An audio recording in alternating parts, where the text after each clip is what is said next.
Back once again. Fly Free Sports.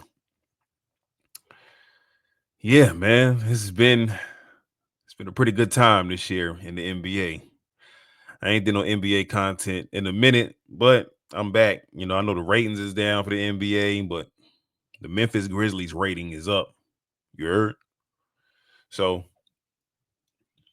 a more positive video from me this time as opposed to the Giants video because these two teams are going in two completely different directions. You know what I mean? So gotta show love to the gang, man.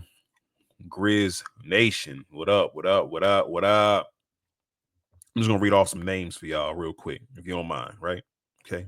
Just give me a second.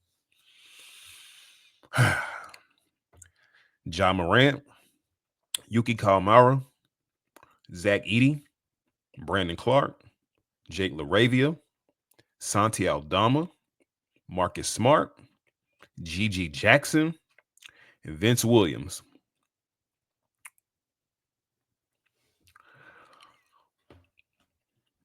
That's 9 players that were out this past game against the Phoenix Suns, who were with their two best players, might I add. Kevin Durant and Devin Booker were on the floor. They were in attendance.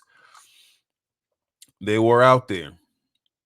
And the Memphis Grizzlies, once again, showed their resolve and win another game to remain second in the West. Now, coming into this year, motherfuckers tried to tell me that the Grizzlies ain't gonna do this, the Grizzlies ain't gonna do that. They trash.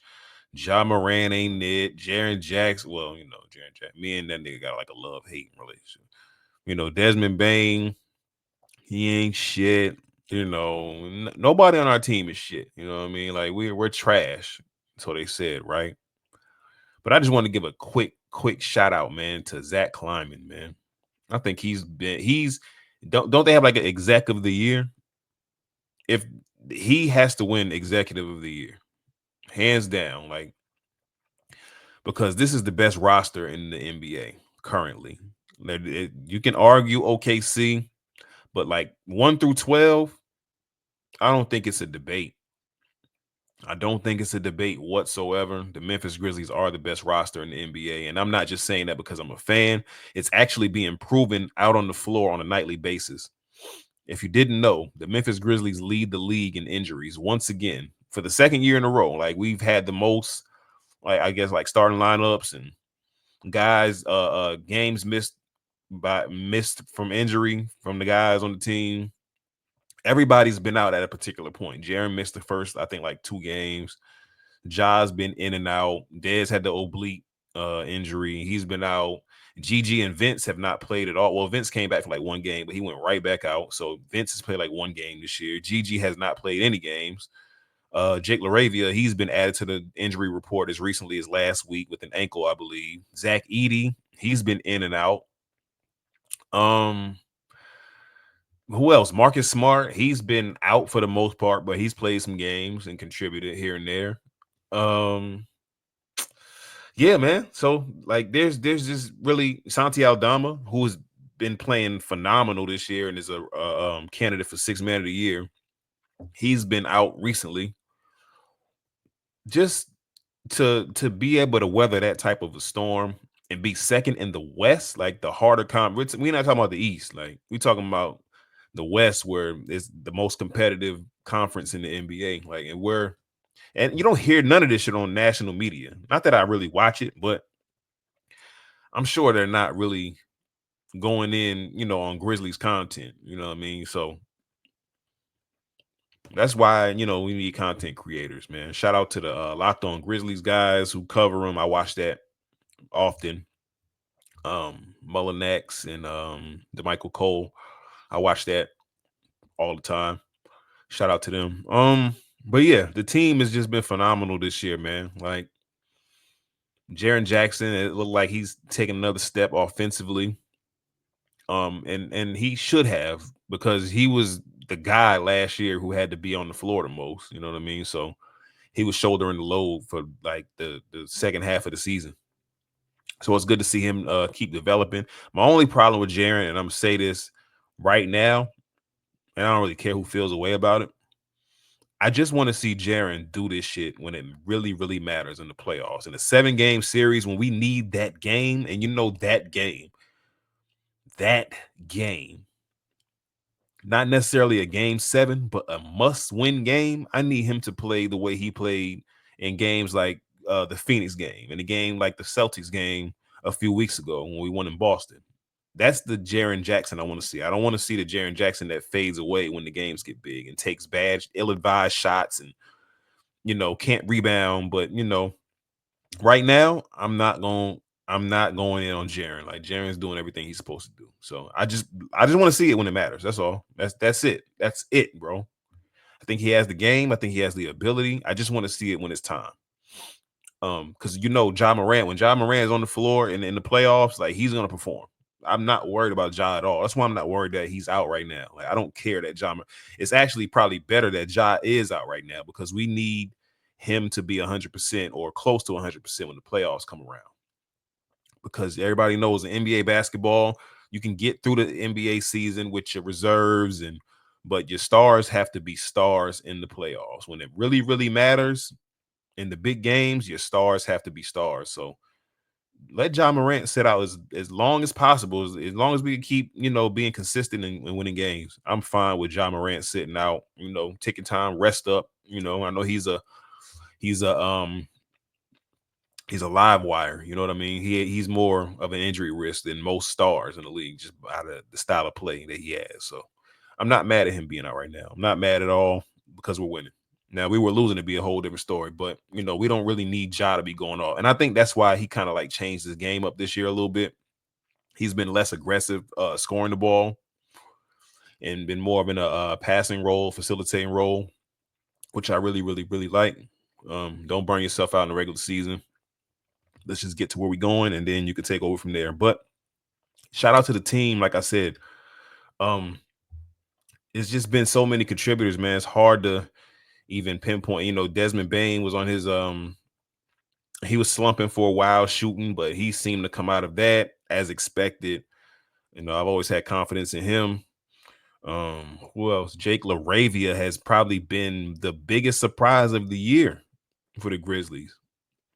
If you could make an argument between him and Jalen Wells. But Jake LaRavia, he's been here a couple years now. So, and to see him start to develop and get that playing time because Gigi and Vince weren't available, and he took full advantage of it. Jake LaRavia has been great. He's been great. Who else? Who else? Santi Aldama. Like I said earlier, he's a 6th man of the year candidate. Balling. Best season he's had by far. Who else? I don't want to leave nobody out. It's been so many guys. Like I said, Marcus Smart been on the injury report a lot, but he contributes some when he's playing, and probably not as much as I would like, but he contributes enough. We're winning games. Like I said, Jalen Wells was 2nd-round pick. He started I think he started every game. I believe he started every game this year, which is a complete shock because he wasn't supposed to start at all.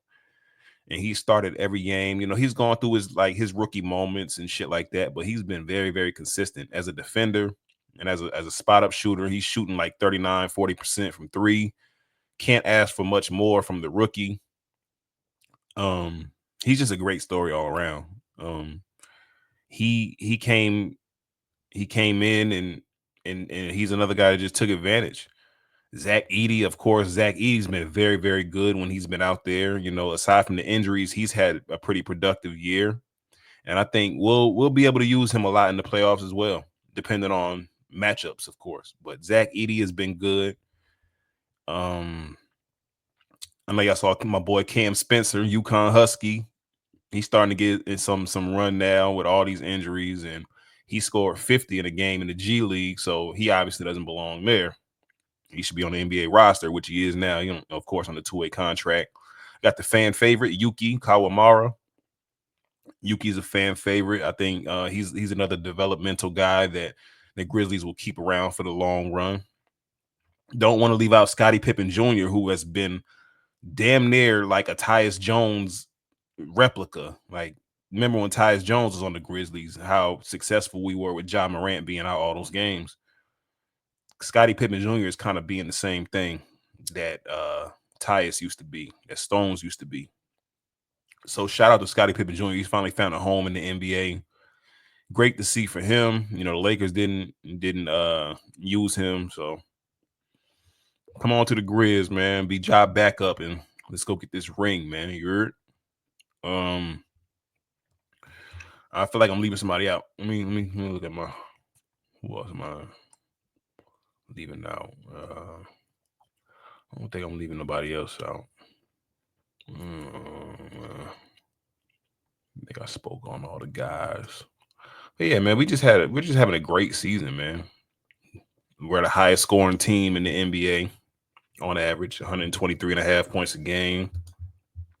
The defense has its nights where they slack off, but as a whole, I think we're defending pretty well.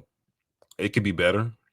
Jay Huff, I forgot about Jay Huff. Jay Huff, man, probably like he's like the third biggest pickup that we've had.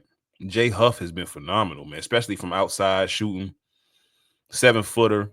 If Jay Huff is one of them guys, like he's at that point now where like when he lets the ball go from three, I'm expecting it to go in. Like I expect Jay Huff to hit them open threes like all the time. That's how consistent he's been. So shout out to Jay Huff. Shout out to the guys, man. Luke Kennard, of course. Luke Kennard be stepping up, hitting threes. You know what he do. Brandon Clark coming off that injury, he's been good. You know, he started off kind of slow, but he's slowly gained the rhythm.